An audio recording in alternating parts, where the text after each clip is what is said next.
يدبر الأمر من السماء إلى الأرض ثم يعرج إليه في يوم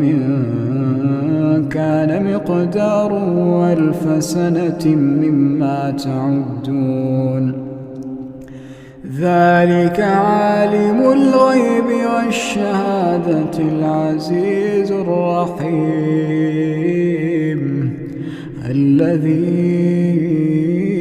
أحسن كل شيء خلقه وبدأ خلق الإنسان